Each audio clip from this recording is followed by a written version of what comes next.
It's just past 1 o'clock, so I will call the Board of Trustees of the Affordable Housing Trust Fund, AKA the Affordable Housing Trust Fund meeting to order, Monday, October 24th, 2022. Just inform everybody that member Larry Brophy sends his regrets. He had an unavoidable schedule conflict, but we do have quorum present. So now that we're to order, the first item is new business and a vote to approve the minutes from February 28, 2022 and August 19, 2022. Don't everybody rush. Motion to approve minutes from February 28, 2022 and August 19th, 2022. Second. Thank you. It's been moved and seconded. Is there any discussion? Hearing none, all those in favor? Aye. Opposed? That's 4-0. Next is a discussion report from our October 4th, 2022 Community Engagement Forum. So what I'd like to do is just open it up first for members, and then anybody assembled, and then I'd certainly like to add my own comments, but I'll open it up for the trust members to talk about our Community Engagement Forum. I thought it was great. I think the best part about it was that first couple of slides. We talked about affordable housing, workforce, getting down to the definitions. So for me, getting that information out there, I think it's very important. Like, what are we going after? What are we looking at? What are we doing? I think if the people can understand that, I think that'd be a really good thing, the residents. So that was the biggest takeaway for me, just trying to define those terms. Thank you. Judith? And just to piggyback on what Brendan said, I think it was informative, and my sense was that the general public really understood that it doesn't happen overnight, unfortunately. Yeah, I was very pleased with the amount of people that showed up on lousy weather, right? And looking forward to the next one,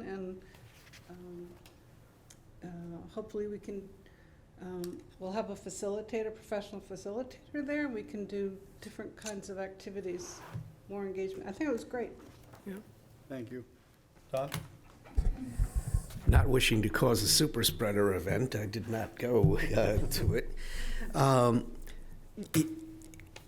It worked out really well. I mean, I remember being involved with the youth forums in the early 2000s, and it basically went like this, a general overview of, okay, what kind of problem are we looking at here? And then it's followed up by individual workshops that talk about either properties or challenges. You can get more specifically into what it is it looks like the public would like you to do moving forward. So it was great. Thank you. If anyone wants to make comments, you can step up to the dais. I'll hold off unless there's no comment from the general public assembled.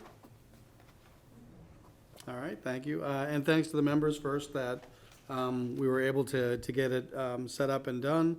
I appreciate and agree with a lot of the comments that you folks have already made. And I would also just indicate that I think you'll see a change somewhat in the agenda that is built.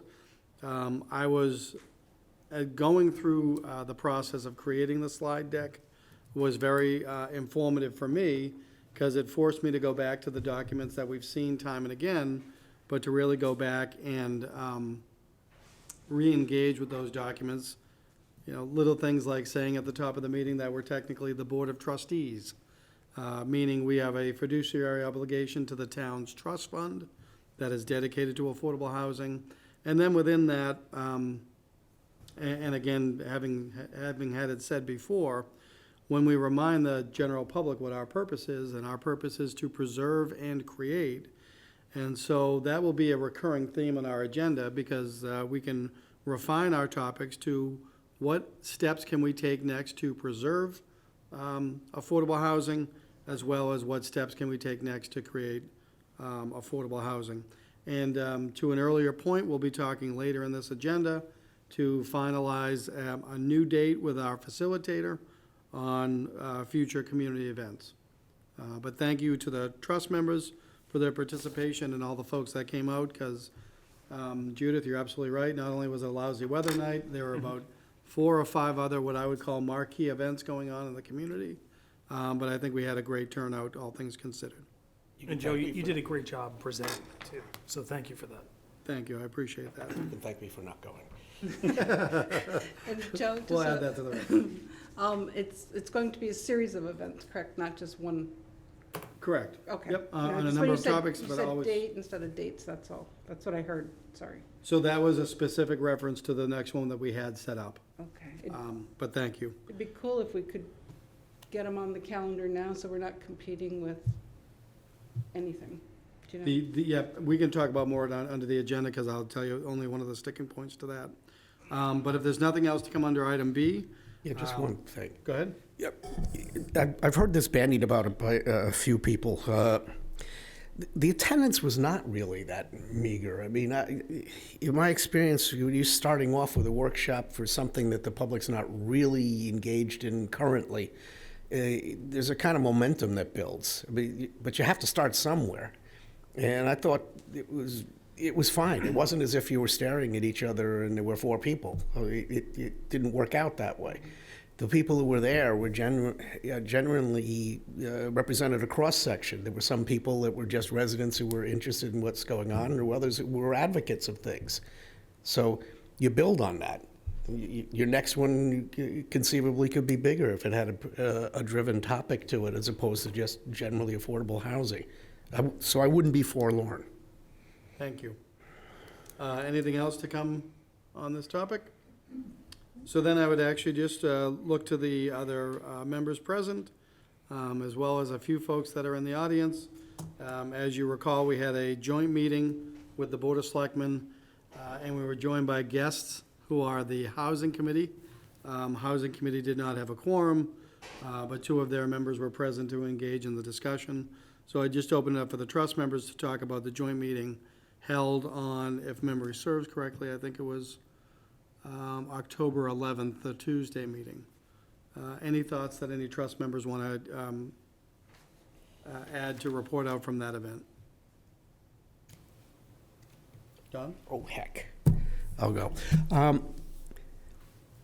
The one thing that I was hoping to get out of that, and I wanted to make sure that I repeated here, was there was a misread about some stuff, because some of the members were sending emails urging us to do one thing, and some of the members were, from the trust were sending emails to do another thing. They weren't mutually exclusive. I think there was a general frustration, and it came out in the meeting that we want to do it all. I mean, it's not like there's Judith's version of the trust and there's Larry's version of the trust. How we can frame that moving forward to be able to encompass all that is a different matter. But as far as disagreement, I don't think there's anybody here that disagrees on what the mission is, and rehabbing houses and building houses. So that was a significant thing that I did not want to get buried in that conversation. It wasn't that we were all running in a different direction. Thank you. Any other comments from trust members? I Judith? wasn't present, so, yeah. I thought it was great. I think we had I think we had a better understanding. I think the importance of the one message that I was trying to get through is the public forums that we're gonna be doing and getting everyone involved in what does Harwich want? And we talked about, do we want a tall building? Do we want all these different kind of, I'm sorry, what was the reference we made about the housing style in the middle? Oh, that came out of the CDP presentation. Missing middle housing. Housing, Yep. right. So being in that little sweet zone of housing. So I thought that was important to get that message out, so Thank it you. was good. Knowing that we're joined by members of the Board of Selectmen and a chair of a housing committee, as well as others related to housing. Anybody else want to weigh in on the joint meeting that the board had back on October 11th with the trust? Ms. Anderson, please. Ms. Anderson, you probably really don't want to hear it again, but I remain frustrated that we can't seem to go anywhere. And this Jill, whatever her name is, might be fabulous, but she can't even seem to give us a date. To wait on somebody that doesn't seem to want to play in the sandbox with us is making me crazy. So Can I that's jump my- in on that? With all due respect, I think there's been a cross-communication error. On the contrary, she's very much would like to continue working with us. Just from what I've seen of the contact, it's just always been late, and people's schedules are what they are. But I think it's also disrespectful to say, Jill, what's her name? She's a very well-respected consultant in her field. That may be, but we're a year talking about having her. That's all I'm going to say. We've already had her. We did not get a contract back with her until 2.5 weeks before our last meeting. So she was not on a contract, and we somehow went back and forth, and I know for a fact that there was a misspelling in her email, because I got the response, but Megan didn't get the response because her name was misspelled, and no one reached out to her at that point. So give it a chance. I mean, Do we have a date? well, I would like to see that our dates are driven by when they're available, and then we start talking about when we could meet with them, because we're not the only contract they've got. I think it's kind of a bad form for us to sit here, plan a date, maybe it's 10 days from now, and then tell them we're going to do this at that point without knowing whether they can do it. So when we get to that portion of the agenda, that was going to be a comment that I was going to make then. It's like, are they available? And we know that for a fact because we've talked to them. Brendan, do you have any response to that? Because I'd like to weigh in. Yeah, I think that's, and this has a lot to do with Joe taking charge and thinking how important that forum was that we did, the community engagement. So we kind of jump-started it, and I think that was another step of the board taking control of it. Yes, Goldson's going to come on board and be very helpful, but that's not really slowing us down. My response would be, first of all, to the previous speaker, thank you for speaking. And I wouldn't want anyone to not want to engage in conversation with us, because I think there is a lot that we can take from your comments. And I think there's validity in some of your comments, speaking directly as the person who has not had a successful opportunity to engage with that contract vendor. That's a fact, but I don't want to go down that rabbit hole. Rather, I would say the point I want to put out there is whether we're impacted by other parties, we have an obligation on the trust to keep moving, and that's where I'm hoping anyone that's watching will see in this agenda that we are trying to move forward, because I think the point is well taken. Whether there are other impediments, and we can make it a rather general reference to the biggest impediment we've dealt with the last 2 years. We have been, knock on fabricated wood, lucky to be able to meet again in person. But I think to the previous speaker's comments, I think there's validity in what you've said. And that's why I'm hoping as chair to make sure we get stuff done irrespective of our other relationships, while still trying to get that relationship to the way the contract was. So thank you for that. The chair of the Real Estate and Open Space. Thank you, Mr. Chair. Elaine Shovlin. On your public forums, and I think it was mentioned before, but maybe at the selectmen's meeting, it's great to say we want to know what the public wants, but it's more like what the public doesn't want. So if you had a plan, like I think originally you had a plan for Sisson Road, put something up there and let people comment on it. It's too big. It's not big enough. It should have more of this. It shouldn't be too tall. It shouldn't be too wide. You can't just have that blank page and expect the public to fill in the blanks for you. I mean, you have to have something up there for them to comment on. They're not going to draw the picture for you. Even if you get sample pictures from other affordable housing developments in the area, put them up there and say, do you like this? You don't like this? Do you like this one better? Do you like the idea of this concept or not? You can't just expect them to draw the picture for you from scratch. Thank you. Thank you. Anyone else from the audience? There's only 2 left. Mr. Chairman? Joe McFarland, Chair of the Housing Committee. I was out of the room when you said you guys are going to have a consultant do what?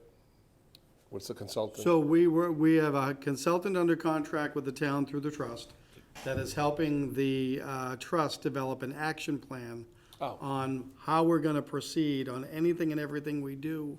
But again, to tie it back, to preserving and creating affordable housing. Would that include the Housing Committee's role in what we talked about on October 11th? I think it would, and I think one of the things we'll be talking about in November, at our meeting on the 14th at the earliest, would be reaching out to you folks and seeing how we want to move forward on our, if I remember correctly, the charter or bylaw responsibility is on the production plan. Right. If I'm remembering that correctly. But, yeah, Yep. so everyone around us, Joe, has hired a consultant to do that. It's quite an undertaking, but the Housing Committee has overseen the consultant's role in that, as well as, we also asked if we could be involved in the communication part too, just, keep us in part of the whole thing. If you guys don't want that, that's fine, but I'd really love to know one way or the other, because I did walk away from the 11th not having clarity on, well, I do now have a much better role on what our role might be in one set piece of it, but not as it relates to communication. At point blank, I just want to know, do you want us to be involved in the communication piece or not? That's all I'm asking.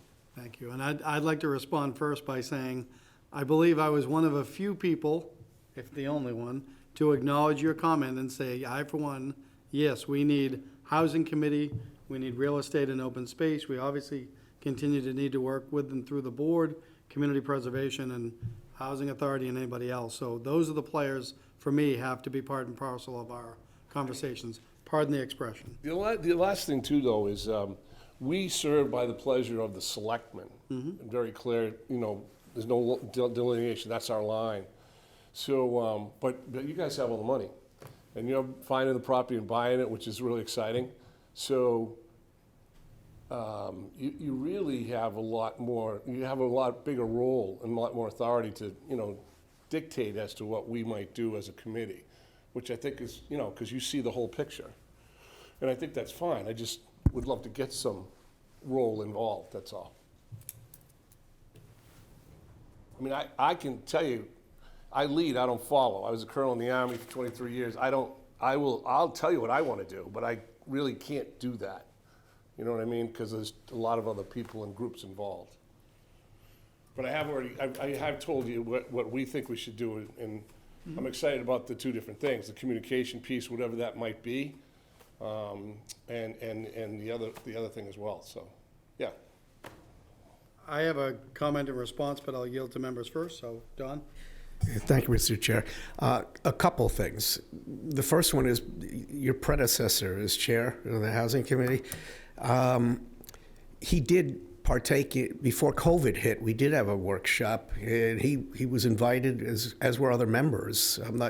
Communication was not a strong point of his, so I'm not sure whether anybody actually got the invitation through him. I've never heard of it, yeah. He attended, and so the process with the vendor involves getting all of the governmental players together as part of that discussion.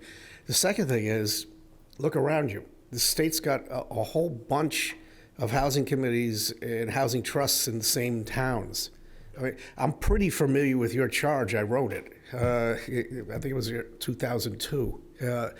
And it's part of it has been kind of co-opted by the trust because of the money aspect of it.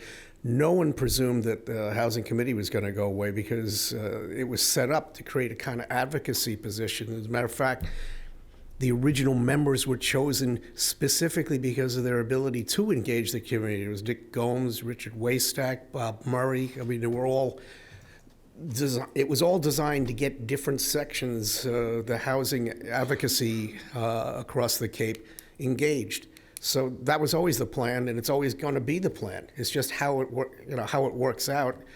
It was very disappointing to have COVID shut us down because the public engagement in Hollywood Squares was probably not really helpful.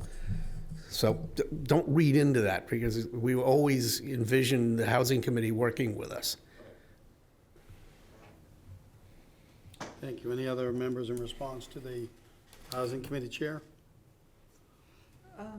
No, I think we look forward to working with you, Joe. And also for the new, I'm gonna blank on the name of the committee. That's like. The local planning committee responsible for the local comprehensive plan. Yeah. And thank you. We had members there at our forum, which was fantastic. And at their first meeting, I suggested strongly that they engage with our process, and we'll do the same with theirs. So I think there's a strong connection there. If I may, Mr. Chairman, going back to your comment, I appreciate where you're coming from, because as I've said at this meeting and will continue to say, I've got our trust document right here in front of us, and the sad part is that I have to rely upon the written word because I couldn't remember it, but as I read it, I would offer, as the chair of this trust, I find it confusing, because I know we have a bylaw that talks about the Board of Trustees' responsibility through the trust, but the trust document makes reference to the trust shall have the following additional duties, and that is item B, to work with the Harwich Housing Committee to develop an affordable housing plan, which shall be updated each year and a copy presented to the board. And so, to the point we just made, we know that there's an action plan that we're working on, or hope to get kickstarted again with a vendor. That's something separate and distinct. We know there is a housing production plan, and I think, Joe, that's what you might have been referring to. Yeah. I think that starts with you folks, but we have a role in that. But separate from that, the trust talks about us creating an affordable housing plan. And in this instance, it's not lost on me that Harwich Housing Committee is capitalized, but affordable housing plan is not, meaning a plan on something to do with affordable housing. It doesn't go into detail about the definitions of affordable housing. But I guess the point I'm trying to make is there's a lot of governance requirements out there, and I, for one, was not even familiar with all of them. So if I'm not, there may be others out in the community that aren't. So I will just put it out there to remind us all that we, the trustees, have an obligation to meet with you, the Housing Committee, on that affordable housing plan. We have an obligation to support your committee as you work on the production plan, as do others. We have an obligation to work with the local planning committee as they work on their plan as well. And so, to that end, and trying to pick up where you left off, Joe, I think it's going to benefit all of us is, as part of our regular agenda, the 5 of us as trustees at a meeting, and anyone that's invited, have an evolving conversation on what is it that we want the trustees to do, what is it that we want the trustees to do in partnership with all those other groups, because I think there's been probably 3 different ways that we could approach this. There was the trust that was envisioned prior to 2019 that was developed by my predecessor and others. There is the trust that did work right up to and through COVID, and there's the trust as we see it now that's trying to pick up again where we left off from pandemic and keep moving forward. And so if we look at it, in other words, it's a short way of saying, I know I, for one, despite having been here for 3.5 years, 3 years in this role as the administrator, I'm still learning about the trust, the history of it, and the other roles. So it might help all of us if we add as an agenda topic, we're going to talk about preserving affordable housing at every meeting. We're going to talk about creating affordable housing at every meeting. Maybe it benefits all of us to have an ongoing conversation of what do we want the trust to do relative to others, and vice versa. Because as I went through the exercise of creating the slide deck and trying to prepare myself for the conversation, I have very, very strong feelings of my own that will rely upon this meeting process for me to get out, but I don't know that I've ever had a chance to have that conversation in a public forum. And, the simple part is, I have feelings on what I think the trust should be doing, can do, and should be operating with others. And again, hopefully the agenda topics support that as well. Yeah. Sure, Don? Just to double the confusion factor, because I've been here for most of all those 3 phases, the preservation of housing stock, we had a presentation way back towards the beginning by KP Law. They were parsing the difference between rehabilitation and preservation. They're not the same under the law, and one of them we're not allowed to do. So I would think that one thing that we would need to have, before we go too far forward, is an explanation of legally what does that mean in terms of what can we use our money towards. Because, in fairness, the document did not evolve from Harwich. It was basically lifted from Yarmouth, which in some cases has the same organizational structure as us, in other cases not. So I was unclear. I thought that rehabbing a house would be to preserve existing housing stock, and that apparently is not necessarily the case. And it has to do with how much you're doing. So that's as far as I can get us legally without a lawyer here. Thank you. And Judith? And just for clarification, so when we're talking about plans, because we're talking about a lot of different plans, Colonel, so the way I'm seeing it is the plan that you guys are working on is a development plan, right? A long vision plan that will work together with the new, I'm blanking on the name again, committee? LCP. Yes. Whereas the plan that we will be putting together, I'm dyslexic. or the consultant will be putting together with us, is an operational plan that we can execute on weekly, monthly, and it's fed by the larger development plans. So just to clarify what you said. I 'cause think, had- and somebody correct me if I'm wrong. I just had the but same that was question my for the whole committee, yeah. understanding. That you have an affordable housing plan. Because we have this cash, well, or we have money, or we have the ability to use money, we need an operational plan, as opposed to just development. Yeah, and his operations plan is part of the affordable housing plan, I ask. And the housing production plan, I know what that is, and so does probably everybody on this board. It's a very detailed, there's specific things that have to be in it. And I read the most recent one Right. from 2016. It goes on forever. And it really details everything that has to do with housing in this town. But the housing, my question would be, the affordable housing plan, is that a lot of redundancy, Don, between the two things? Are we saying the same thing? For somebody that Twice. writes business plans, in some respects, Uh-huh. it might look redundant, but it's always, number one, a good exercise. Okay, But number two, it's that execution piece. Because what you guys are doing is this voluminous plan, right? But we still need to carry it out. And it'll be in slivers, right? right. So if It'll change, we will have one operations plan, but as you know, operations change, right? Yeah, daily. Daily, but your plan will be the signature. So is it to say that, is one of our roles might be, to oversee the development and creation of the housing production plan? And if we do that, then we have to ask for money for that, we have to put that out to bid, right, Joe? To get it written Uh-huh. and produced in that sense, I don't know. Well, yes, there would be a procurement process, Okay, typically under 30B, and depending upon what value we ascribe to that would dictate what steps we take. okay. You don't want to take 1,000 hours? Don? Yeah, Joe, just two things. This Joe here, our chair, it was right with the small case affordable action plan. What we had envisioned from the get-go was interpreting that was different from the plan that you guys developed. Yours is an ARC plan. It's like, over this period of time, we're going to produce this much in the way of housing in these areas.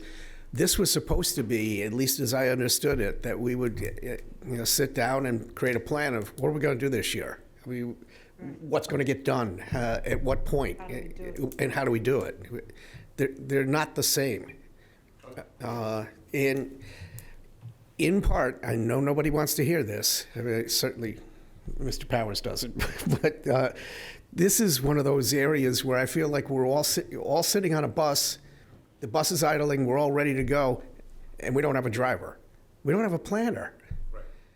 almost everything we're discussing here threads somehow, you know, the local comprehensive plan by the local planning committee would normally go through a planner, facilitating it. The production plan would normally go through a planner. I mean, and they're all tied together because there's a certain element of the comprehensive plan that's going to have a section about affordable housing and how we're dealing with it. It's unfortunately a marketplace thing right now where we haven't been able to fill the job. And again, we're all ready to go. The bus is warmed up. We're all sitting here, and it is difficult for people who aren't, I mean, generally here, for people who aren't sitting in town hall day in and day out, it's really difficult for us to actually, you know, perform a function that's normally inside an office. Yeah. Can I ask, Sure. can I ask a question? Is the town allowed to hire somebody 1099 for like 3 months until, in the hopes that, For the role of for a role of planner, or? generally, no. The answer is no, because it is a union position. It is Okay. covered by a collective bargaining association and agreement. That makes sense. However, that doesn't mean that the town could not seek, as we are, professional expertise, so not 1099, but a firm to help out. In fact, the assistant town administrator and I are responding to a query from the Collins Center. The town has relied upon the Collins Center, which is associated with UMass Boston, wherein they help us post jobs and seek interims as well as candidates. But they also, on the other side of their house, so to speak, they help towns with any, quote, issues or problems that they have. So many folks may know them from the work they do on finance-related issues, but planning-related issues is also in their bailiwick. So we got that last week, so Megan and I are trying to run that one down. So, no, we can't do a 1099 person, but the town could make the argument as to why we would have a vendor relationship. Vendor, okay. Um, My bad, sorry, the language. No, well, I think it's a good question, and it goes to the point I always try to make, and that is words matter. You know, we can't call it this, but we could do that. And to try and use that as a segue to the analogy or the metaphor, without being argumentative, I would say that I feel like we're in the parking lot. The bus hasn't Not on even the pulled bus. up, we don't know who the driver is, and we don't know where we're going. And that's not a criticism, or not meant to be a criticism, and I apologize if it sounds like one. Again, for me, in the roles that I have here for the town, I've had sort of, well, I don't want to say epiphany or awakening, but I've had an opportunity to dive deeper in these issues that I didn't have when they were more pressing matters. To the earlier comment about I think we all, or there's a general understanding in the community that we built our trust based on Yarmouth. Well, one of the documents that I read again for the umpteenth time is the Mass Housing Partnership's Guidebook on Affordable Housing Trusts. And I say that because they talk about the models of trust. Now, if anybody wants my footnotes and all of that, this is on page 23 of the Mass Housing Partnership's Housing Trust Guidebook. And under models of trust, they say trusts typically operate in one of two ways. Now, I'm going to throw out an editorial comment before I continue reading. They say one of two ways, but then they describe three. So I'm going to get back to that in a moment. Trusts typically operate in one of two ways: as a funding entity or as an active initiator of projects. So, on the one hand, a funding entity or an active initiator of projects. The third way, by the way, is a combination. But they give examples of a funding entity versus an active initiator. A funding entity that they identify is the town of Yarmouth. So if we in the town of Harwich took, by and large, the Yarmouth model, we ceased following the Yarmouth model when we actively initiated by purchasing land. That's not a bad thing, but it's something we want to reevaluate. Is, wait a second, who are we, what do we want to be as a trust, and where are we going? Now, as far as an example of an active initiator of projects, they reference the town of Bourne. So the good news is we have an opportunity to constantly talk about who we are, as we've just started today, and have those conversations going forward. But to your question or your comment earlier, Joe, about well, if we, the housing committee, do X, Y, and Z, and you folks have all the money, what's the role? So I do think, as we've gone through this new community engagement effort, as I have a chance to dive deeper into these materials on behalf of both the Board of Selectmen as their administrator and this trust as the chair, I think we're gonna have bigger and better conversations. And that's as soon as we stop talking about this one and get into the next topics. But that's what I mean about we as a community, should have an ongoing, evolving conversation of what is the trust, what does the town want the trust to do, and what does the town want to do relative to those other, and I'm gonna throw the word out there because I think it's necessary, other legitimate housing advocates, for lack of a better word. The Housing Committee, the Housing Authority, Real Estate and Open Space, and no less than Community Preservation and as another funding entity. And so it's a great question, and I think it's time we started dusting off the cobwebs, so to speak, and challenging some of the things that we've done as a town. Not challenge in the way that said it was right or wrong, but look at where we are in post-pandemic society in late 2022. And so do we want to go forward as a trust on the model of a funding entity? Do we want to lean more towards an active initiator? Or are we going to continue on what I would say is what we really are, and that's a hybrid of the two? Interestingly enough, Mass Housing Partnership, who literally wrote the book for housing trusts, do not give an example of the hybrid. So perhaps in future iterations, we'd be that version. But I think that's all relevant and necessary to ask, to challenge, to read and evaluate, and then come to some conclusions on that. So again, I think we should have an ongoing agenda topic about, what are we, how are we gonna operate, and how are we gonna operate with these other groups? Because there is a lot of alphabet soup out there. There is the action plan that we're looking to do with our vendor. There is the affordable housing plan that we have a joint obligation to build. There's the HPP, Housing Production Plan, and none of that should be confused with the local comprehensive plan, which are all happening as we speak. So who are we and what are we doing here, in the great words of the Senator Lloyd Benson back in 1988? Any other comments or anything else to put out there regarding our joint meeting with the Board of Selectmen and the Housing Committee?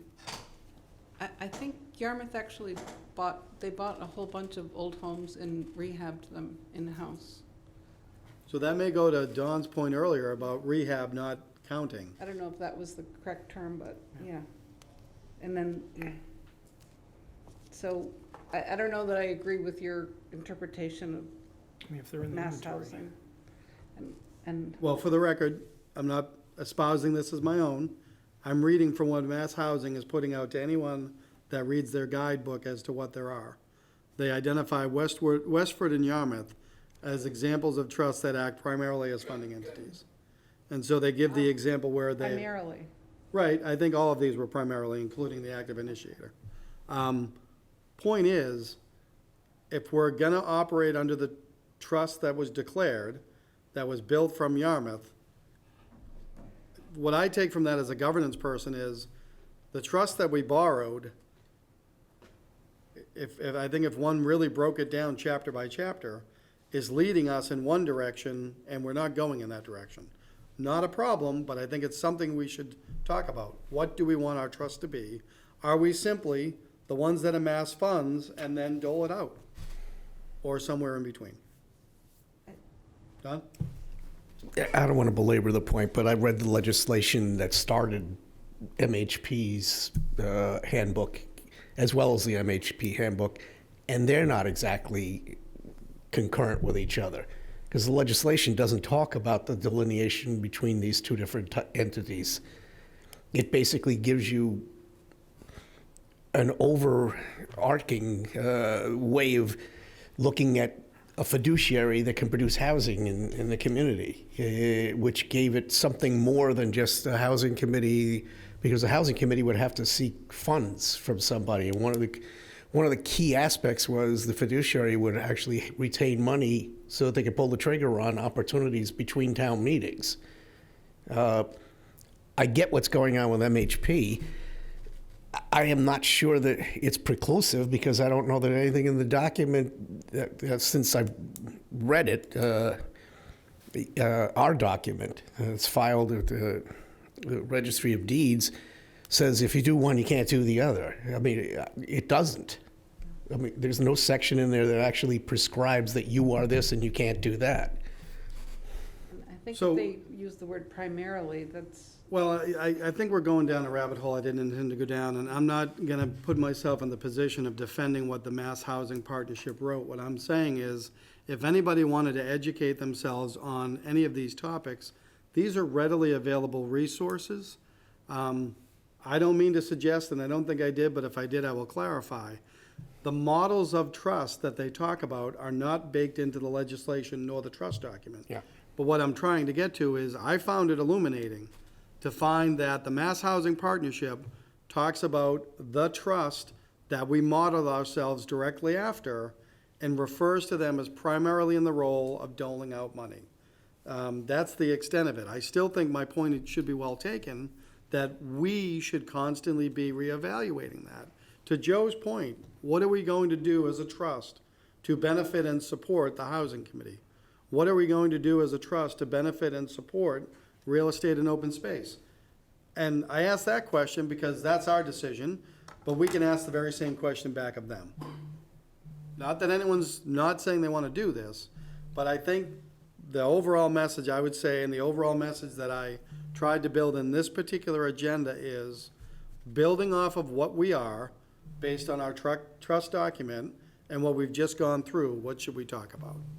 So I don't think there's any point that we can agree or disagree on, but rather, I think we should be mindful of what's out in the public space. And I, for one, am encouraged by it because I was not part or present for the majority of when this trust kicked off, or was able to really start out its process. But being here in its middle stage, so to speak, is something I can certainly weigh in on.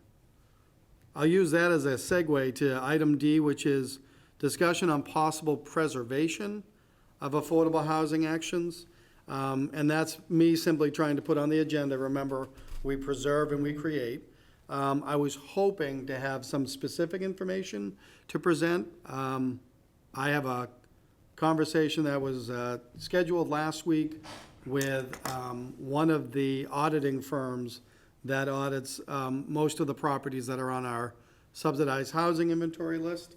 Speaking of which, I'm going to go forward and build off of what John Giorgio taught me. I'm going to call it the SHI list, because I don't want to keep saying subsidized housing inventory list.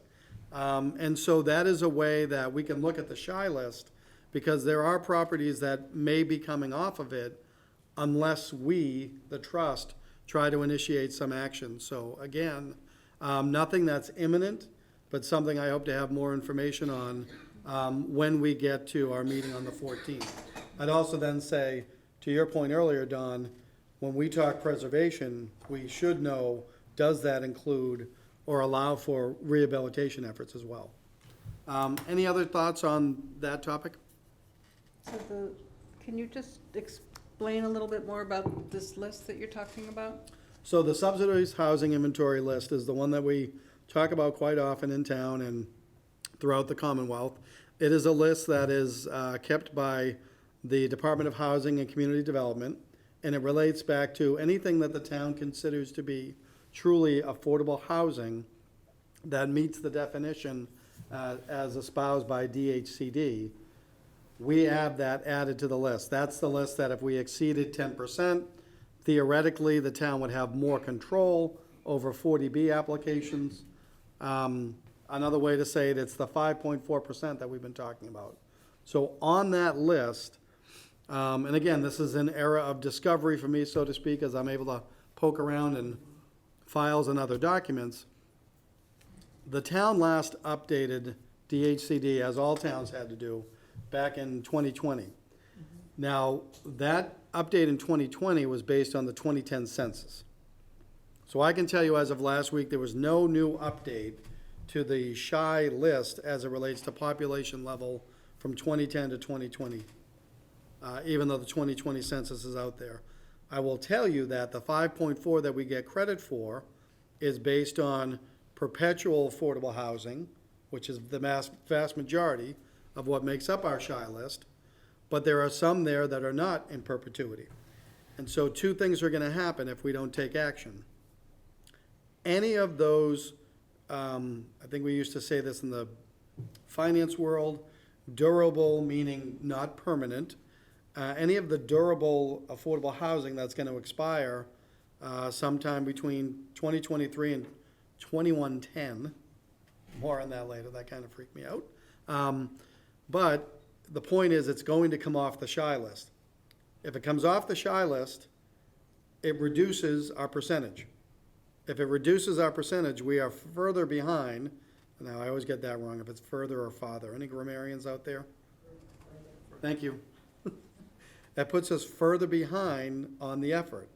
It's also gonna put us further behind because our population estimates increased 2010 to 2020.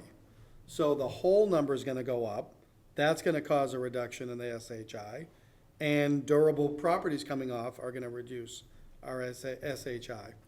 So for me, one of the first things we may be able to do, pending further information from state agencies, is take action on any of those properties that may be coming up for eligibility or off of the affordable list in the next 24 months. And we should get that information from the Housing Authority. No, that information comes DHC. actually from the town to DHCD. DHC. So I have calls into DHCD. They work completely remote, so good luck getting them. But also, I think more effectively, to the firms that are hired to audit, to make sure that those that have affordable housing continue affordable housing. In other words, what I'm trying to say is, the preservation effort could be as simple as, let's make sure we keep any properties that are currently on SHI for as long as we can, or probably more accurately, try to convert them from a durable date to a perpetual date. And what is that? Are these privately owned, are they publicly owned, or is it a mix, or? My understanding of reading the list is it's a mix. So there, in other words, a 40B would be an affordable housing.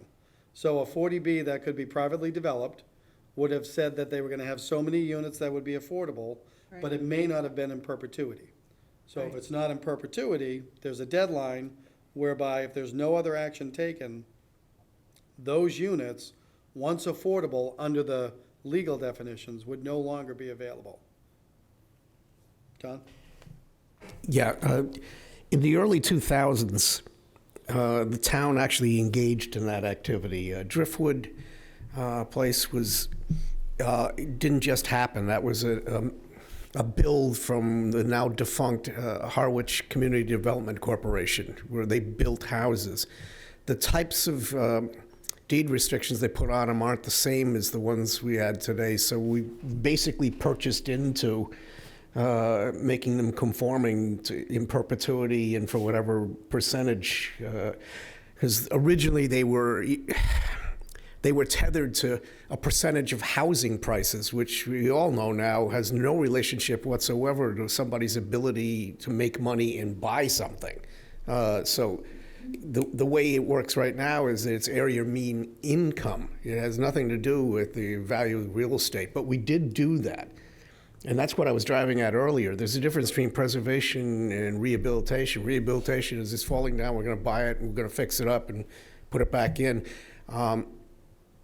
In an odd kind of way, too, I don't want to introduce even more chaos to this discussion, but we benefit every time a house goes off of the full-time residence list and becomes an Airbnb where it's only transient, because that no longer counts. The affordable housing stock is the affordable housing stock as it relates to a percentage of year-round housing. So every time you take something out of the year-round housing, we actually look better, but that still doesn't fit our gold standard, which is the object here is to get somebody with a roof over their head. It's not to have a statistical advance somehow. But it is important to understand that statistically and numerically for people who live in a place, there are places out there that have deed restrictions that are going to be expiring over the next 5 years. I know there are. Joe? Judith? So as a member of the trust, I would like to be included in this kind of information so that, you know, we've got time to digest it and maybe come up with some recommendations or I don't know if we're gonna actually at some point consider voting on funding some solutions to that? Is that where you're going with this? I'm just trying to Yes. understand. What I said earlier is at our next meeting, we should have sufficient information so that we can do exactly that exercise. Okay, so you're gonna get us We have to that, validate whether or not what we've seen in the reports is accurate or not. but can you get it to us so that we've got time to digest it, Yes, not like 2 days before a meeting? I mean, do you know what I mean? yeah, I know. It sounds like it's gonna be The pretty trust packet intense went out a week packet. ago, so we would strive to continue to do that for meetings. I don't know. Well, because it's new for me. This- Sure, no, I get that. this What I'm topic. trying to say today is, I'm not able to identify what they are, because we don't know yet until we hear from the state and the auditing firm if they are in fact going to come off the list. There are But as some. soon as, right. There are some. I know there Well, are. I yeah, know there are. there's two in question, but they haven't been validated. Soon as they're validated, it'll come before the trust. Great. Any other comments on the overall topic of preservation of affordable housing? And that's also open for the august group that we have in front of us. Misery loves company, come on now. All right, and then if we're gonna move on, and then the discussion on the creation of affordable housing. So now we get to creation, and for me, creation is the Marceline, AKA Pleasant Lake Avenue properties, and others. And so, again, this may be old news for you folks that have been on the trust since inception. So bear with the new member, so to speak, where, again, finally being able to access files and information, it's been a treasure trove of knowledge for me. So what I put in our packet was the quote-unquote housing toolbox that is recommended.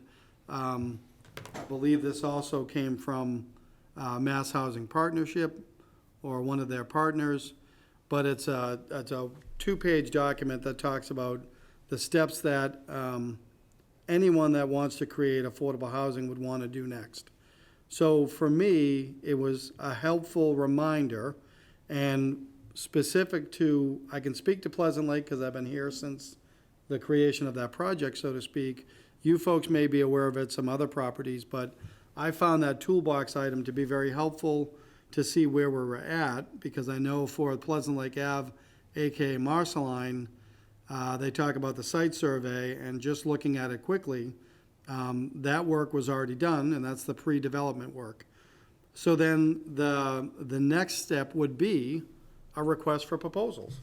And so that's why in an earlier comment about why can't we, or why shouldn't we get moving, for me, that's what this topic was meant to get to generally today. And I would love to have a conversation of trust and members present, trust and audience present, because for me, the next logical step for Pleasant Lake Avenue would be for the trust to discuss the development of a request for proposals. Open that up for the trust.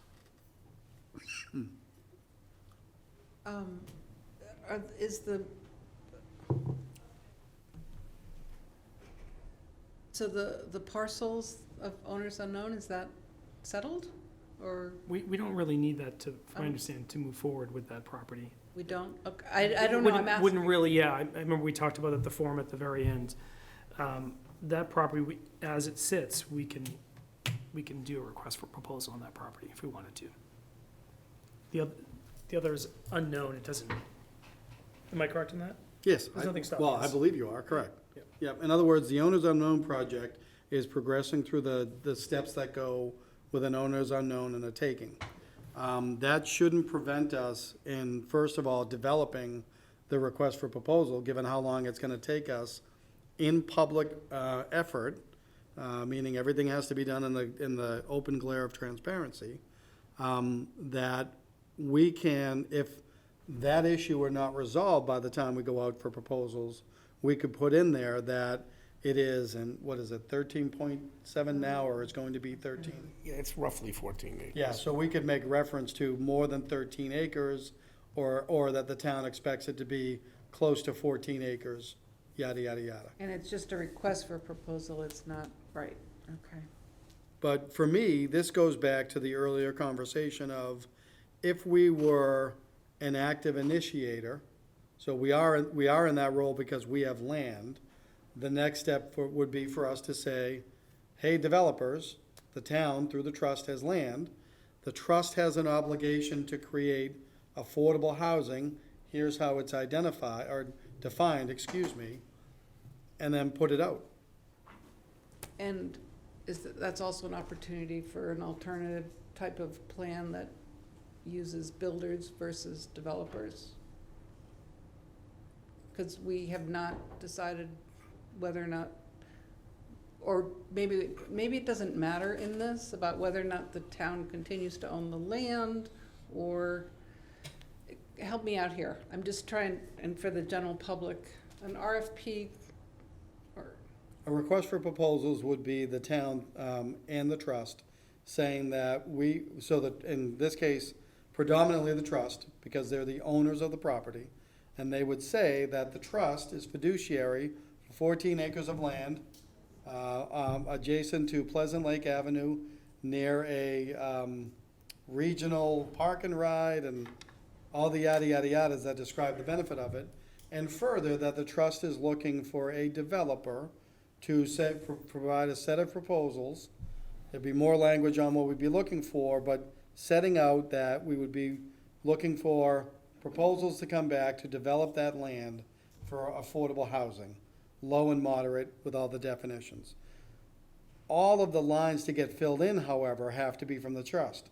So that the trust could say that we want the RFP to talk about that the town, through the trust, would still hold title to the land, or that it would be disposed of in a certain manner, meaning there's any number of directions we can go in. For me, really what's before the trust is, why wouldn't we take our next step of developing a request for proposals? Don? Thank you, Mr. Chair. Actually, there is a template for this. There are several. The Sisson Road project got as far as with MHP of helping us to get to the point of putting together an RFP based on a number of wishes, must-haves, would like to have, and we kind of narrowed our way down to like 2 quads, but that was pre-anybody developing. So they were able to help us construct that. Then COVID hit and everything just fell apart again. But I would imagine that process would be worthwhile because our meetings are public, and as we get to the point about seeing what we would like to ask for there, I would like to see the public be brought along too, which is what you're suggesting. It's pointless for us to develop something, put it out, and get to a point of almost awarding it and have some sort of uproar because we didn't consider anything. But Laura Schufelt was involved in that process at MHP, so it might be beneficial for get her involved again and say, okay, we want to do an RFP. Larry's already spoken with Mary over in Yarmouth about how did this process work? What'd you guys do to get to this point? And if we bring all that to the table between, what did Yarmouth do to get those 2 projects going, and what did MHP, offer as support for an RFP, I think we could get there pretty quickly. Thank you. I reacted instinctively when you said template. I can tell you that I'm in constant conversation with my peers who are managers and administrators on Cape Cod. And so I know from Bourne right down to Wellfleet and Provincetown, there's any number of samples that we could use. I think what you're getting to and what the discussion with Yarmouth is, when, and I don't mean to mansplain, so if I'm going too far and everyone knows it, someone just wave their hand and I'll get back on track. But in a request for proposal, under the state's procurement laws, the most relevant thing that we, the trust, can do, and I don't mean to diminish the topic about what the places look like, but what the trust has to come down to is, what are the proposals that will be deemed to be highly advantageous, not advantageous, and not responsive? And so it's that collection of decisions that the trust should be making, and as we make certain categories of them, we would absolutely want to do it in a community engagement forum type setting. But that's what the trust has to then say to the town's procurement office, these are our standards. Now go out and submit it to the world, so that when the proposals come back, the procurement department is just gonna validate whether or not they were responsive. And once we determine they are responsive, we give it to the trust for the trust members to say who is responsible, and that is AKA the best proposer. And so there's a lot of, like I say, filling in the blanks that we can and should do, relying upon any number of documents, templates, and examples that are out there. Any other thoughts on that topic? Just a question. I know we're having a discussion, but is there a timeline you're thinking about for this? Starting immediately and having it take years. And that's not meant to be just humorous. You know, the RFP development, because we have to do it in public, and I want to emphasize that that's not a point of contention anywhere. You know, the five of us meeting regularly with the public are going to get input. So I could see us taking anywhere from 3 to 6 months to develop the request for proposals, maybe sooner, but again, one does not know what lurks out there in the world in late '22 or 2023, but it's a big process, and we could meet weekly, and I would still tell you that it would take 3 to 6 months. And can I ask one more question? Sure. Just because people have asked me, since it's a large property, is it possible to start with a small piece of it? And maybe this is an economics question, probably at the end of the day anyway, but is it possible to start with something? Or do you have to do a big proposal for the whole thing? In other words, can there be a proposal for like 2 acres versus the whole? Well, if I may, whatever the reply is, it's a decision of the trust. So that Okay. discussion could be its own discussion point. Okay. How do we want to handle the full acreage available? Do we want to do it small projects, one big project, or anything in between? So could we get that on the agenda Sure, for next time? done. This now begins the paid advertisement section of the meeting. I just want to underscore for everybody here, because it's not just the process. The end result has a lot of variables, including, are we going to give the dirt to a developer as a buy down so that they can develop it? I mean, there's all kinds of different models that you can use to develop a property. Are we going to just hire somebody, and are we going to help buy down to get our wish list? All those things beg one question. How much money is it going to take? And I know Joe put in the request. This is just another time that I get an opportunity to stand on a soapbox and say, it is so important that the Community Preservation Committee understand they are ceding us money because this is going to be this long. We need to have cash on hand.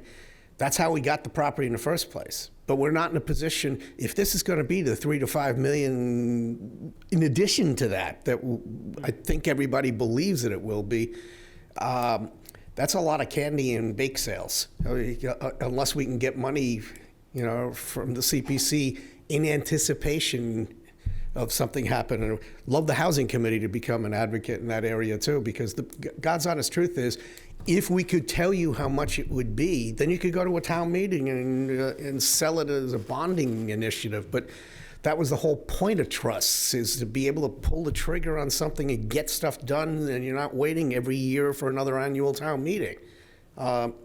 We need the cash.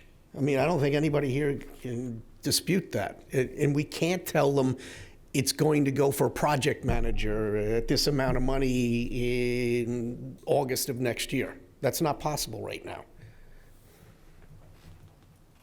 And what is our current balance? Does anybody know, roughly?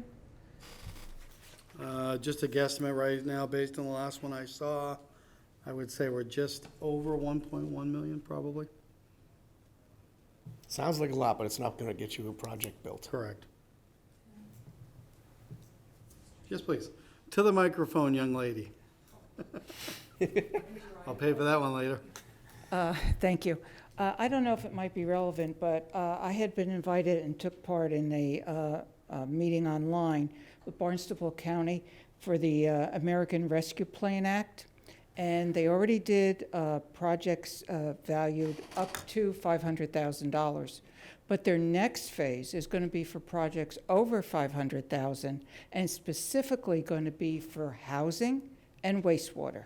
So whenever that comes, when they finish this part and goes on to the next phase, I don't know if you all would be eligible for applying, sending in a letter of intent, but it might be one source of funding that you might be able to get. Thank you. The only caveat I would add to that is we had a presentation at the Cape and Islands Managers and Administrators meeting last week from the county. They talked about the availability of those funds in the next funding round, so to speak. But they talked about it in terms of NGOs, so non-government organizations and others that would not already be receiving ARPA.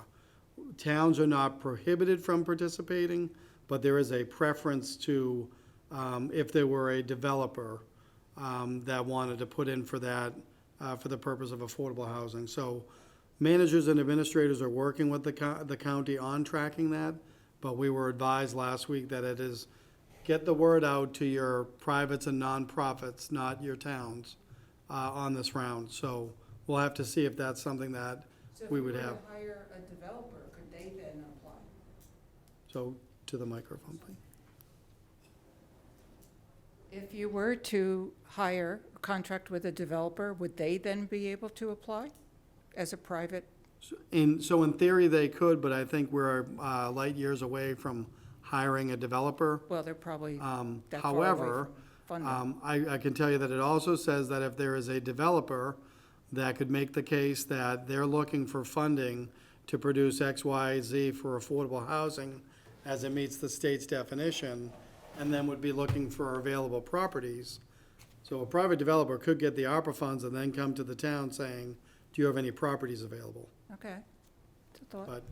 But at first, and again, not to stifle, I appreciate the information on the funding source. I just want to put out there that we were advised that there are caveats on that. Joe, did you have something you wanted to add? Yeah, one point was, to your point, and and to follow up on that question, I'm gonna make the assumption, but you gotta confirm for me, 13 acres versus a smaller parcel of land to just put something up. You know, you guys are hearing this, and women are hearing this just as much as I am, that everyone wants something to get done now, right? And now I understand the process much better. I guess my question is, it really doesn't matter if it's a small piece or a big piece. You still have to go through the same process, and it's still going to take, I don't know, a parcel of land, whatever it is. It's still going to take 3 to 6 months to create that. But And if I could, Joe, Please. that's just getting a proposal RFP. out to the street, not even the time frame by which when it comes back to for evaluation. well, I mean, so someone that's going to come in front of our committee this coming month, affordable housing entity, and they have 2 things that they're building and asking for 250 and 300. And they have actual list of every single dollar they're gonna spend with that 250,000. That's very encouraging. It doesn't always have to be the trust that drives the engine there. It's nice to see people from outside coming in front of us, asking for that money, that actual structure can be built. It doesn't all have to be on your shoulders, I guess, is my point. No, and I think it's a point well taken, and I, for one, would just hope that the Community Preservation Committee, when they're looking at that, would see, is it truly affordable housing as it's defined? I know what you're asking. Because then the town benefits from the shy list. Right. I wanted to give someone a chance to respond if they wanted to. Not that they have to be the spokesperson for the committee. It is a bit of a hybrid, that one that I'm talking Yep. about, so that's why Yep. it might not help us, you know. Done. Thank you, Mr. Chair. Joe, the chair sitting in the audience, as opposed to the chair sitting here. I don't want you to walk away saying you can skew the timeline by doing this and that'll jumpstart everything, because the other thing is, and I was intimately involved in it, as nice as that property is off of Route 28, Murray's Lane, Yep. 2.5 years involved with regulatory review. The ZBA, in order to come up with a comprehensive plan for it. So, I mean, the bottom line here is the money, and I mean, we could say, we're going to set aside something for habitat in the corner of Murray Lane because we'd like to have a mixed community, and ownership is nice, and rentals are nice, and do that. That doesn't mean they're going to be houses there in 6 months. It just doesn't, because their model too is they've actually understood the system so well that when they get something in the hopper ready to go, they're looking at 1 to 2 years to do their own foundational funding for it, because they know they're not going to get the approvals that quickly. Any further comments on the creation of affordable housing? Let's grab our toolbox. Grab a toolbox. Let's get moving. Well, we had the document called the toolbox. Absolutely. All right, so then moving on, the next one. So this was a discussion on setting dates for future community forums. However, in the spirit of full disclosure, the first one that relates to is we had set a date through the trust and communicated a date of November 1st. I think you recall that I announced it at the board meeting on October 11th, and I would put it out here again. The community forum event that we had scheduled for Tuesday, November 1st is canceled because the vendor was unable to attend. So as we discuss this item, and this will be a recurring agenda item, the immediate concern is setting a date for the community engagement forum that was anticipated to be November 1st, which would be a discussion on what the action plan would be that the trust will develop. Now, I will say that I heard someone mention before that I can certainly reach out to the vendor and get dates that they're available, and then come back to the trust on our meeting on the 14th and run those dates by you folks. But I'll open it up for discussion. Don? Thank you, Mr. Chair. I think that's extremely important, because I have like 3 or 4 emails, and they look like ships sailing past each other in the night. If we're going to rely on a vendor that's got other people that they contract with, just find out 2 or 3 available dates, and then we'll work around what they've got, because we've been doing it the other way. We've got a date, we're all ready to go. We tell them, but it's like 10 days, 2 weeks out, and it falls apart. I don't want to lose the momentum where people have an expectation that we're going to do something, and then we have to say we can't do it. So if we could get some dates, Yeah, and I'm think willing to be flexible. And I think I sent you that request in an email in August, requesting dates from them, because, yeah, they have a number of customers and, Well, let's just start fresh. Sure. yeah. Brendan, any comments on that? None. So I'll just finish it by saying I've advised the vendor that they should be contacting me as the trust chair and administrator directly, and so the administration team's aware of that, and I think that will go a long way towards cutting down on the confusion that's been out there. But I will say that you got copies of all those emails. Everybody did, with a caution to not deliberate. Correct. Just, Yeah, no, I'm, it just so. to me, the comment is more to the vendor. Okay, yeah, but I'm just saying that everybody got copies of everything that the vendor sent. Next is a request from one of our colleagues. Larry Brophy, as we know, gets to go to a warmer climate this time every year. I was informed by the chair of the Board of Selectmen that the process would be that the request comes in to the chair of a committee, the chair of the committee makes the request to the board. Certainly no objection to this. I do want to put a caveat, however. I would just ask that this not relate to community engagement forums, and that's because if we're introducing an element of remote participation by a member, it severely reduces any of the locations that we could use, and quite frankly, changes the complexity of the engagement forum itself. It becomes almost too much to handle. Thank you, Mr. Chair. We're not anticipating taking an action at those forums, right? I mean, we're not going to just sit there on a dais and say, okay, let's call the meeting order, I'll take a motion to do so-and-so. You're correct, we would So- not. Yep, In which case, we debrief each other in the following meeting, and he'd be part of it. I really feel strongly, and I've told this to the chair, that he has a skill set that's in an area that's really helpful to us, as does everybody here. And it would be important to keep him involved, but I don't think it's an onerous request that, okay, if we're going to do, a big workshop, that's kind of cumbersome to be able to pull that off remotely. That was the whole point of us pulling a plug on the process in the first place during COVID. It was almost impossibly complex to have it done, electronically.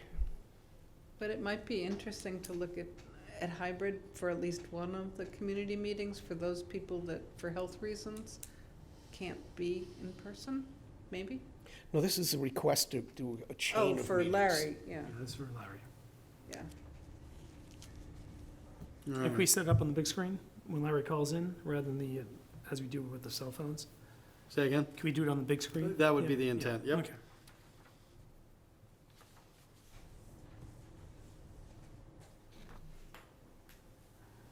All right, if there's nothing else on that new business, now we go back to old business. And again, as I said at the beginning of the meeting, this is going to be a recurring topic. So I think we all know, and I believe feel, that this Board of Trustees has done ample evaluation of the two parcels at 0 Oak Street.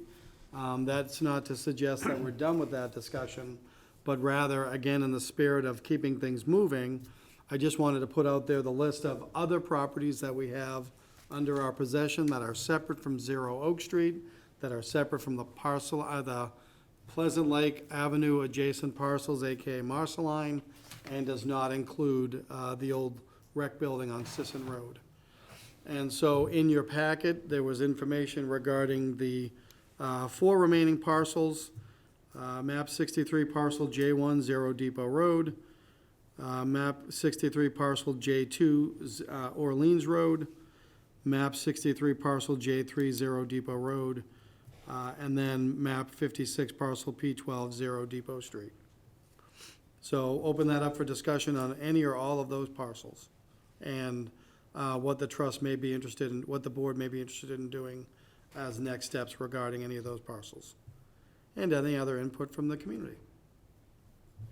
So we could take the next step, it's very similar to Oak Street. We could get it surveyed, but we have to look at that J1, J2, J3 as one piece.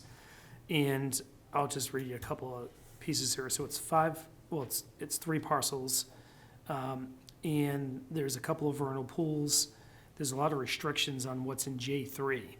But J2 would probably be the best part. So MHP, when they did their evaluation, that's what they really came up with, that the upper portions would be the only area because of the vernal pool issue in parcels J3.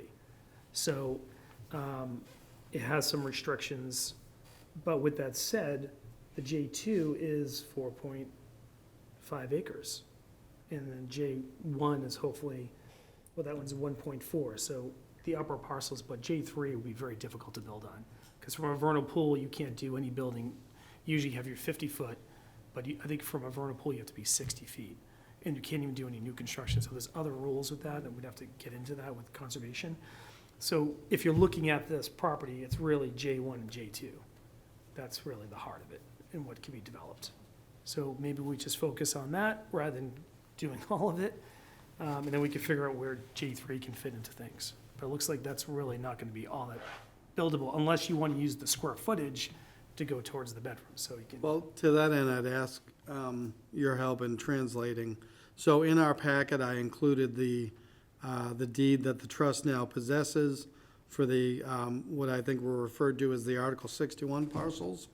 So relative to parcel G3, Yeah, there's a I'm council had put the statement in that, there's two paragraphs that deal specifically with parcel J3, but the end of the second paragraph reads, "Nothing shall prohibit the restricted area," meaning the vernal pool area, related to J3.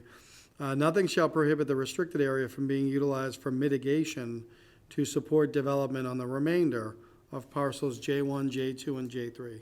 I have a question through the trust, and anyone else that can answer it. What? What?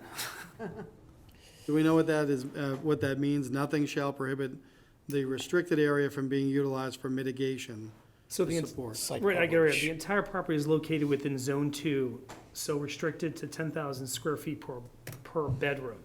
So we'd have to probably get more definition on that, but you can use that As credit. as credit As in a credit, way. yeah. So like the square footage of the Elaine. vernal pool area can be applied. to Unless you the- create a different septic system. You know, you spend money to do an amazing septic, but if you just want to stay within that, you could use that.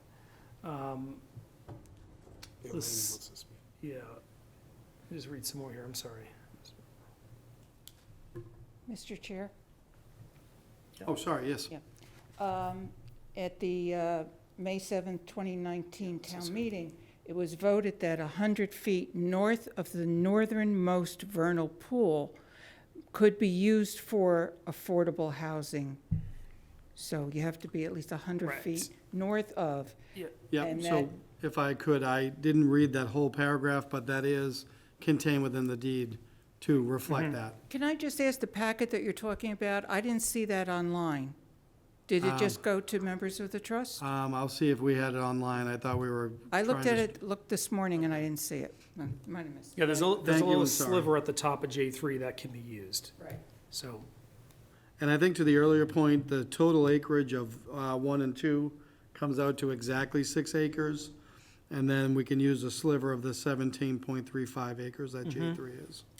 So to this layman, there's enough land to do something. And I- Any other discussion? I think the idea was that the density could be reflected, including the square footage of the vernal pool, but not built on the vernal pool, if I'm. Yeah, you get Correct. credit. If it's Yeah. using- Correct. Yeah, Yep, that's what I was probably trying to say, but you did it, yes. yes. It's not in the big thing is just in the regular small packet. I think you've got the old printouts. Yeah. So question for the chair? Yep. Do we need to, I'm what Brendan said about hiring to have this, a surveyor, et cetera. Do we need to take votes on those actions, or how do we? No, for me, Get the, that ball the rolling. discussion was really going to be, you've got the 3 parcels that are identified under A 1 through 3, and you've got a separate parcel that seems to stand alone, that was map 56 parcel P12, 0 Depot Street. Was there any thought about either taking next steps on the 3 parcels, or the 1 parcel, or even to move on all of the combination of parcels? And just as a reminder, according to the deed that we got, map 56 parcel P12 contains an acre more or less in that area. Let me be optimistic and say that there was a bucket of money that got parachuted into us so that we could do all things. I think at a minimum, we got to look into what could be Yeah. done, and so that we're ready with something. So, but Oak Street cost us $13,000. But I will caution us that at a little over $1 million, we're about $3 million short of doing anything with Marceline. Marceline. So that's what the action plan's supposed to be, is on a comparative level, which ones are more important to you? But that shouldn't stop us from agendaing it and starting to talk about, okay, what can we do with this? Can't we, it's we have to take time anyway to put out proposals, right? Don't we have to get, That's my point. yeah, how much it so would cost to do for that the- survey? For what we did, so I'll call it the Oak Street treatment. Yep, The proposal information is pretty straightforward. Mhm. So we already have a template that the procurement department would use. My question was, do we want to give that full Oak Street treatment to the 3 parcels, to the 1 parcel, 1 acre versus the 6+? Do it all together? Because there is a cost element relative You're not back to gonna the get a trust. surveyor who's gonna agree to do everything. So, and for example, before we move on, just to, I know I did a little talk on J1, 2, and 3, but 0 Depot Street, you mentioned it's a little bit more than an acre, but there is a 60-foot no disturb from the wetlands there, or the vernal pool, so that piece also gets Yeah, small 100. as well. yeah. So it's something to think about. So if, just for clarification, is it the J2 parcel? What's your question? Yeah, sure. Are we trying to decide on, Well, for me, the agenda You can see it topic, there on this one. the agenda topic is, do we want to do anything under A1 through 3? This is the line. so realistically, this is probably the only, It could be. the J2? Yeah, Or, J1, and J2. J1, and then can they be looked at together? I think Or you do do they all have- 3 because, because of the density issue and the 10,000, square feet per bedroom, you want to take all the air. So yes, I would say we'd have to survey all of that. So I'll make a motion that we, I say we make a motion to get bids for surveying both of those properties. So J1, J2, J3 as one, and then a second bid for P12, Depot Street. And that was for the purpose of survey work? Yeah, just get proposals. and I'll second that. All right, it's been moved and seconded. Joe, I know you had a comment. We're- Question, point of Hang on clarification one on, sec. on We the could. survey. Oh, you got to vote? Yep, is it relative to the motion that was just made? It is, it is. Go right ahead, Uh, yep. When you say a full survey or full-blown whatever, does that mean that the perking is part of that to make sure that? No, No, that that's- wouldn't be part of Really? yeah. Okay. Why is So that? for example, Oak Street, when we did that, that would still have to go in front of, you still have to go in front of conservation, health. We're just trying to figure out, we're getting a map of the property. So exactly where the vernal pools are, boundaries, and everything. Then what you do is you do all your setbacks. Then you do setbacks, then you do your 60-foot, that where you can't build, or 50 feet, 100-foot line, and they designate all of that. So it's really a site plan, even though site sounds like you're building something, it's really a site plan. Okay, so so we're to perking is assert- the last thing. Yeah, so even Oak Street, we could do an RFP to get to sell that, but the next owner would have to do their due diligence with conservation and health. Okay, all right, thanks. Or we could do a septic plan. We could go after that, but then you have to define what you're building. So you have to have a footprint, and then you can have a septic plan design. So that's the other step, but we don't know what we're building. So we're not gonna just project a square foot. We could just draw a square and say that's the size of the building we're looking to build on, but, that's a whole other step. And just for clarification, a copy of Brendan's is just a printed copy of what's in the packet. I mean, a color copy, just easier to If you want. delineate the lines. Kathy, Yeah, just, I've walked the parcel on, for the record, please. Kathy Green, East Harwich. I've walked the parcel on Depot Street with Amy Usowski a number of years ago. And majority of it is not buildable, really just the very front part of the parcel on the road. It's really, maybe you could squeeze a duplex in, a small duplex, but that's about it. So you might want to really think about whether that's worth pursuing a whole survey. And what about the fact that we just voted a town surveyor? Is this something that the town surveyor, once they're hired, could do versus, bidding it out? Sure, well, before I answer that, I had a question for you, just because somebody reminds me where I live. Zero Depot Street, if we were heading towards Great Western and Main Street, heading in that direction, after the church, it comes up on the left-hand side, correct? I think it's on the right-hand side. If the church is on my left, Yeah. heading towards Main Street. Always stop, you make a left, the cemetery's across the street from the church. Yep. There's the old Chase House next Yep. to the church. It's the next property. So on the left. Yep, thank you. Kathy, to your question, surveyor funding should help us first get an engineer. So we're looking to get a town engineer and have the town engineer do the search for the surveyor. Going forward, it is hopeful that when the town has projects like this, that's what the surveyor would work on predominantly. But I don't know that they'll be in time to impact upon this one. I think it's a fair question. Is there any other discussion on the motion?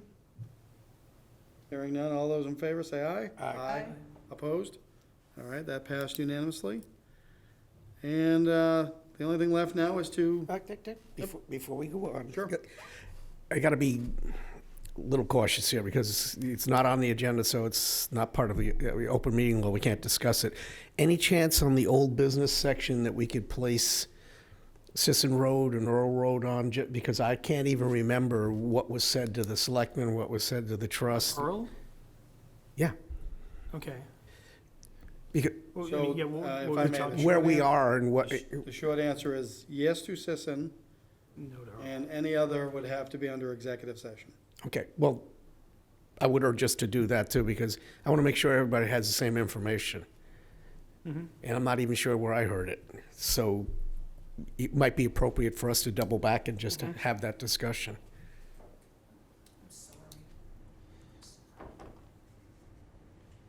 Yes, ma'am. Just when, because you mentioned Sisson, I know, Mr. Chair, you also were on the Housing 101 Yes. presentation online of Community Development Partnership. And one of the things they talked about for affordable housing was village central development, meaning develop near a downtown. That fits Sisson perfectly. You're near the center of town. That is village central development and would be. Are you talking about the property across from the historic? Yeah. Yeah. Yes, Yeah. the junior theater. Oh, yeah. We've already looked The at in way the I like to past. refer to buildings is the former rec building, Former down the street from the former middle Place that school. used to be. Yeah.